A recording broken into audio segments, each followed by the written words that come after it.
Well, Jim, the other big story coming out of the AEW ratings this week and the overall wrestling ratings, and we've kind of been talking about this leading into this week, NXT.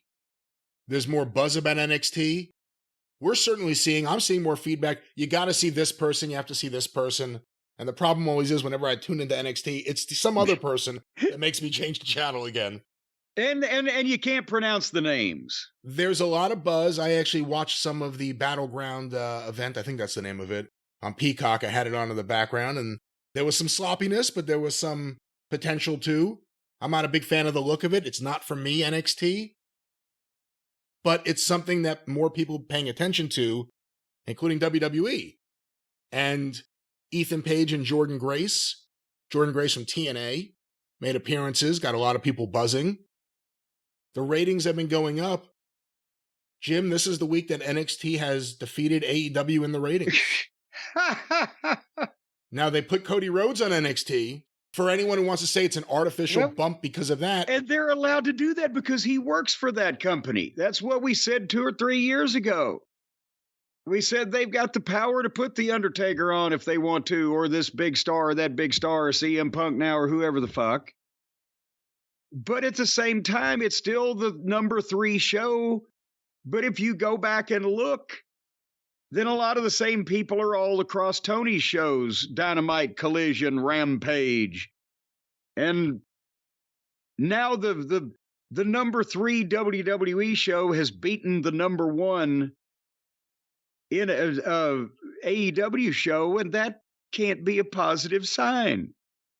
And again, too, the overall picture, if you look back 5 years ago and look at where both companies are today, NXT was a dark room. It was good stuff, but it was a very dark.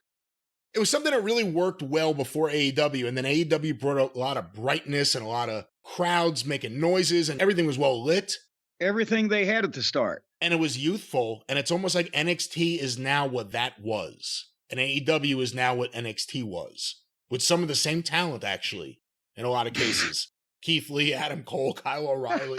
I mean, all those guys are there now, and that's the promotion that's darkly lit.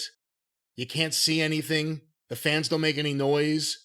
And NXT, however superficial or artificial it is, whatever the process to get fans into the building, the performance center to see this, it's got energy and enthusiasm, and you're seeing it from the fan base.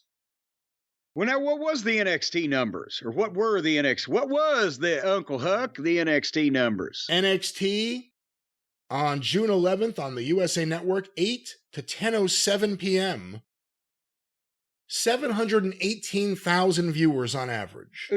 So they not only beat him, but they beat him by 19 and 18 is 37,000 people. For the record, because a lot of people are pointing this out, AEW did win the night in terms of the key 18 to 49-year-old male demo. Oh, good Lord. And also they won in lesbian nuns. You got that going for you. They had, but again, here's the victory. It was a 0.23 to a 0.22.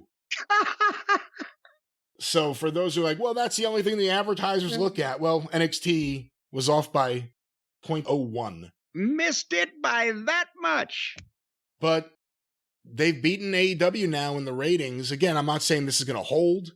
Do you have the quarters? I do have the quarters. You want the quarters? Well, because AEW started at 785,000 and finished at officially at quarter 8 at 626,000. They lost 159,000 people. NXT quarter 1, 8 to 8:15 p.m. These were compiled by WrestleNomics. A recap: Kaylani Jordan and Jida Parker live promo, and an angle with Mishin, followed by Mishin versus Parker through an ad break. 737,000 viewers. Okay, that right there would have been the second highest rated quarter hour of the entire AEW show. Quarter 2, 8:15, 8:30 p.m.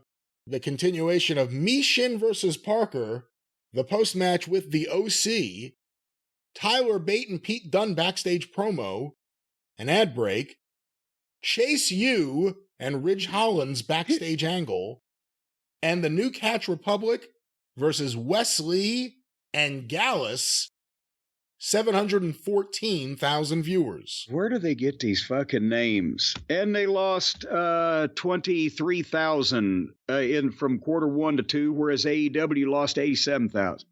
Quarter 3, 8:30 to 8:45 p.m. Continuation of the previous tag match with picture-in-picture OTM. What? I don't know who that is. OTM, Malik Blade, Idris Enough, What the fuck is Brunley it? Reese, backstage Who angle. calls anybody? Who calls human beings by these fucking words? Then an ad break, followed by a Sal Rucka video. 781,000 viewers. Good Lord. They got within 4,000 of the highest number that AEW started with and gained 67,000 people. Quarter 4, 8:45 to 9 p.m. Wendy Chu versus Brunley Reese. Jesus. A recap, an ad break, Roxanne Perez and Robert Stone's angle, and the start of Cody Rhodes' live promo. 793,000 viewers. And they gained again because there's dear old Cody. But the point is, quarter 3, NXT was ahead of AEW by 94,000. And then they stayed that way. They were ahead in quarter 4 by 94,000 also. We go now to the big 9 o'clock hour, 9 to 9:15 p.m., quarter 5. The Cody Rhodes Trick Williams live promo, a recap, Dante Chen's backstage promo, an ad break, Carly Bright, Wendy Chu's backstage angle. Can they get Chu and Chen together somehow? And Lexis King versus Chen, 788,000 viewers. And they are now, they were in quarter 5, they were 96,000 ahead of AEW. See, this is why I don't watch NXT. There's stuff I'd be interested in seeing. I'd be interested in seeing Lexis King, what Brian Pillman Jr. is doing right now. I don't want to see anyone else I've named so far on this show. Yes, yeah, that's the problem. Quarter 6, 9:15 to 9:30 p.m. Lexis King versus Dante Chen continued.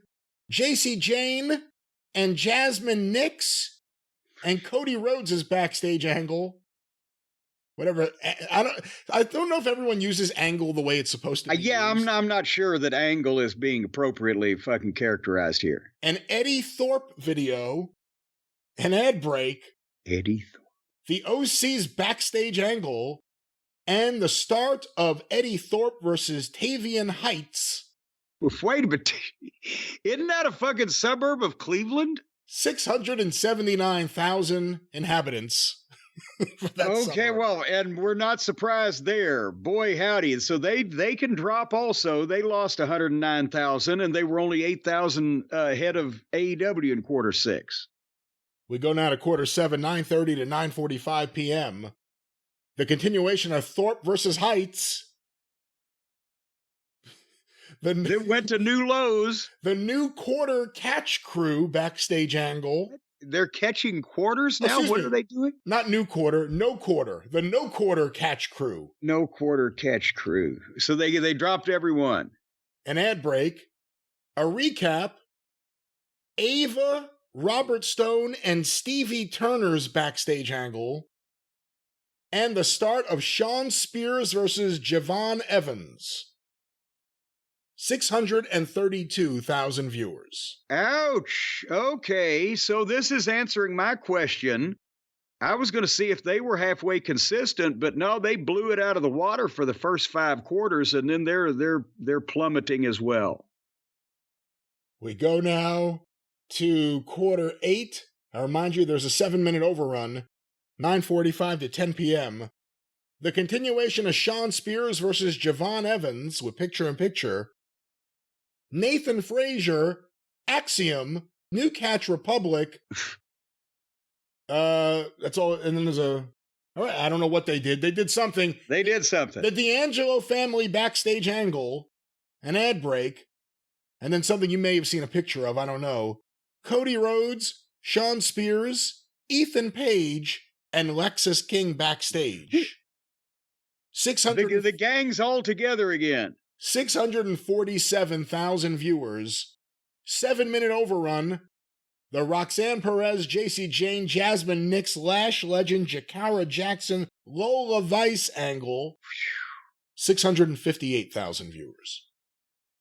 So, all in all, they started at 737, and they finished at 647 in regulation, 658 in the overrun. That's a difference of, 90,000 people. AEW started at 785,000 and finished at 626. That's in regulation, and 608 in the overrun. So that's 185,000 people. But at no time after the first quarter hour did the AEW quarters ever beat any of the NXT quarters. So, yeah, the number 3 show just beat your number 1 show. It's come to this. And we'll see what happens next week. I don't expect this to hold. I expect AEW to be able to pull slightly more above. But if you haven't noticed, whenever they recover from a dip, the recovery is getting smaller and smaller. Not segment to segment, week to week. Yes, and month to month, and as we looked at year to year, 1,025,000 to 939,000 to 903,000 to 681,000 against the NBA Finals in 4 years. That's enough. The first 3 were fine. This year, I'd be worried. That Cody segment at the end. Shawn Spears, who, if he's not 40, he's close to it, so it's not like he's a young guy needing a break. We've kind of seen him as far as he'll go, more than likely, in AEW and everywhere else. Lexis King, Brian Pillman Jr., he's one of the, it's people like him and Jade Cargill where you could really compare and contrast how they were used in different places. Because they're young. AEW had a shot with both. Yeah. And Jade was used very similar to Jade, although now she's a babyface. And they're trying their best to hide what she can't do beyond just 30-second squash matches. Pillman Jr. was flailing. I mean, they didn't take advantage when they had a chance, and then they put him in the Varsity Blondes, which was a stupid... Where's old Griff Garrison? Where did he go to? And too soon, none too soon is what I'm trying to say. Yeah, who thought Julia Hart was going to be the breakout star of the Varsity Blondes? The Varsity Blondes. But so they have that, and Ethan Page is in the segment too. Ethan Page is someone who, just kind of stayed in place, and everyone stays in place, but he just stayed in place, never really did enough to give him credibility. Start and stop stuff. The crowd reacted to him. He may not be there the next week. And now he's there too. So, I mean, there's a story in that segment. They portray people to accentuate their strengths and try to eliminate their weaknesses. And even though Jade, classic example, even though on the surface of it, they're doing the same thing. Yeah, they're putting her over. They don't beat her. She pushed her. She's a big star. Tony had no plan. Tony just said, she's going to be Goldberg. We're not going to beat her. She's going to go over everybody. But what did it ever lead to? What money? What big match? What grudge? What program? What classic promo? None of that. And they couldn't train Jade because she was just left out there to flounder. Now, the WWE's doing it. Yes, we're pushing her, but we're producing her. We're training her. We have a goal in mind. We've made a tag team with her and one of the biggest stars that we've got. Eventually, they'll probably turn. There is a goal, a destination. It makes sense. It's not just, hey, you give this woman 10 minutes on your TV every week or however often for fucking 2 years and never get anything out of it. It's, yes, this is the plan. We're going to build her up and then use her this way. It's completely different. There was an image going around, like a compare and contrast. Jade Cargill's last day in AEW, last match in AEW, whatever it was, and the image was the last thing you saw of her. her crying in the ring, hugging Chris Statlander, who just beat her. Ricochet's last potential moment in WWE is him on an ambulance being taken out of the building. It was just compared to how both companies deal with it. Although Ricochet technically is not, technically he's still under contract. It's playing out. He just hasn't renewed. And everyone's assuming he's going to AEW, but that could change. And they certainly set it up with that angle for him to come back at some point. If it happens. Yeah, but against Braun Breaker, give him his comeback to the locker room. It doesn't need to. Ricochet does not need to be in competitive situations with Braun Breaker. They need to keep Braun Breaker on the road to a main event fucking slot. Well, there it is. And I'm not a fan of the NXT show, so I can't defend it. Luckily, we're not reviewing it because it would be miserable, but I can't pronounce it.